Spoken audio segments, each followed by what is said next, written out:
پہ نہیں چلتے، اللہ کے رسول کی مرضی پہ چلتے۔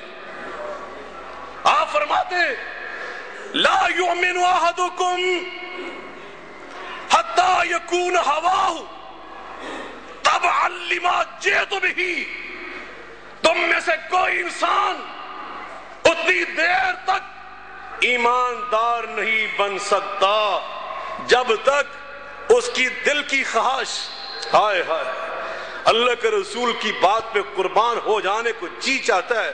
فرمایا تم میں سے کوئی انسان اتنی دیر تک ایماندار نہیں ہو سکتا جب تک اس کے دل کی خواہش میری لائی ہوئی شریعت کے تابع نہیں ہو جاتی، میری لائی ہوئی شریعت میرے لائے ہوئے دین کے تابع نہیں ہو جاتی، اتنی دیر تک وہ ایمان والا نہیں ہو سکتا۔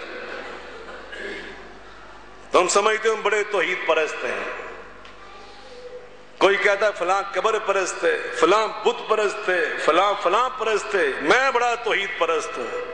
اور جو دل میں تم نے خواہشات کے بت پالے ہوئے، اللہ قرآن پاک میں فرماتا ہے ارائیت من اتخذ الہ ہوا، تم نے اس مشرک کو نہیں دیکھا کہ جس نے اپنا الہ اپنے دل کی خواہش کو بنا لیا۔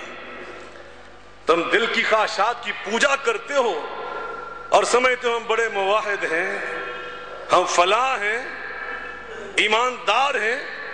ایماندار وہ ہے نبی پاک فرماتے ہیں جو اللہ کے رسول کی شریعت کے تابع ہو جاتے ہیں۔ بس جو نبی پاک کی بات سامنے آ گئی، اگر بخشے تو زہ قسمت، نہ بخشے تو شکایت کیا، سر تسلیم خم ہے جو مزاج یار میں آئے۔ لو کان حبک صادقا لأطعتہ ان المحب لمن یحب مطیع۔ حضرت امام عبداللہ بن مبارک رحمہ اللہ تعالی ارشاد فرماتے ہیں اگر تو سچا محب ہے، نبی پاک سے تیری محبت سچی ہے، تو پھر محبوب کی اتباع کر کے دکھا، آپ کی اطاعت اور اتباع اور آپ کے نقش قدم پر چل کے دکھا، یہی ایک محب کی دلیل ہوتی ہے۔ اللہ خود قرآن پاک میں فرماتے ہیں قُلْ إِن كُنتُمْ تُحِبُّونَ اللَّهَ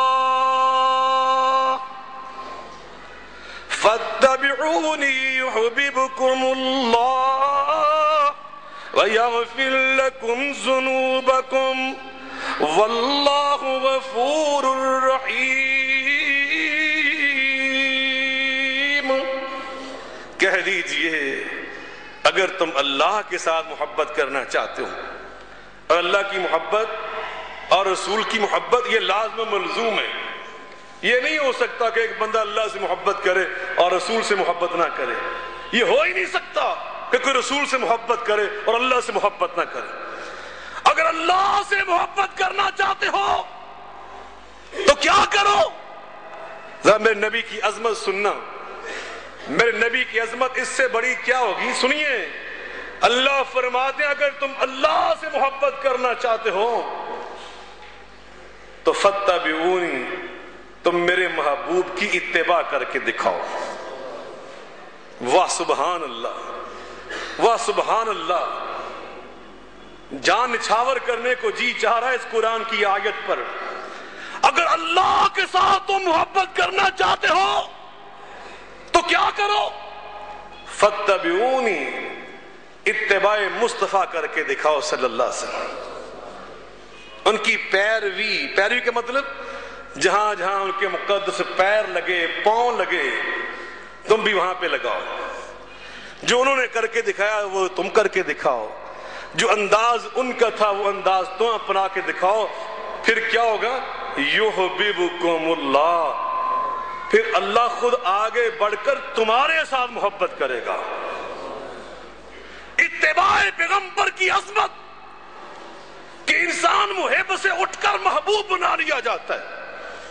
وَيَغْفِرْ لَكُمْ ذُنُوبَكُمْ، اور اتباع پیغمبر کی برکت سے اللہ تمہاری پچھلی ساری غلطیاں معاف کر دیتا ہے۔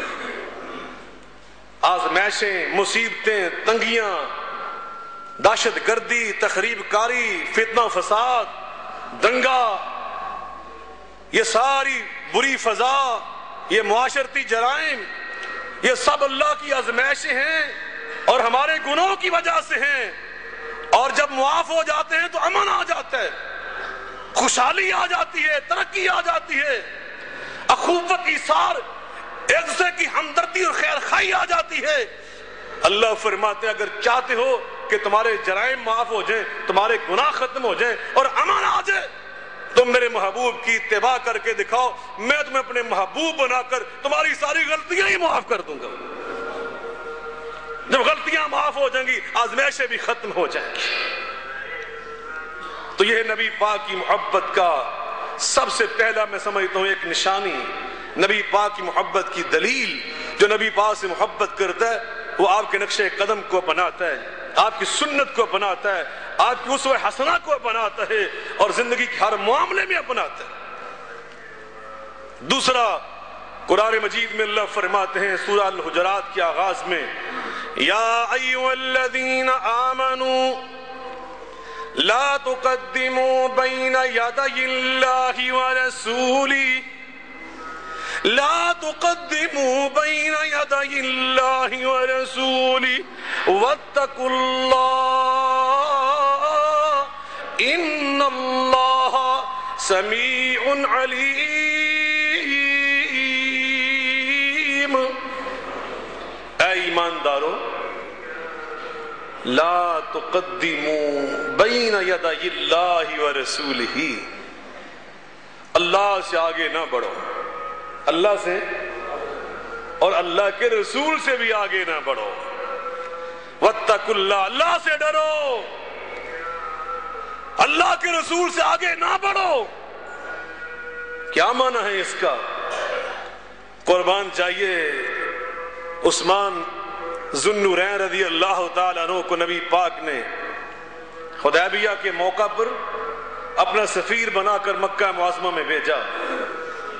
وہ سارے قریشی تھے، رشتہ دار تھے، ان سے آپ نے بات چیت کی، نبی پاک صلی اللہ علیہ وسلم کا پیغام پہنچایا۔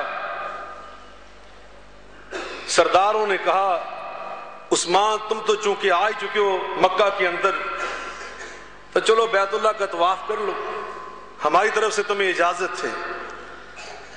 اس بیت اللہ کے طواف کے لیے جناب عثمان ذو النورین نے 1400 صحابہ کے ساتھ رسول کریم علیہ الصلوۃ والسلام کی قیادت میں 460 کلو میل کا سفر طے کیا ہوا ہے اور عین بیت اللہ کے اندر پہنچ چکے، اجازت مل جاتی ہے، لیکن جو جواب ہے اس ایماندار کا وہ نقشے اپنے دل پہ نقش کر کے لے جاؤ۔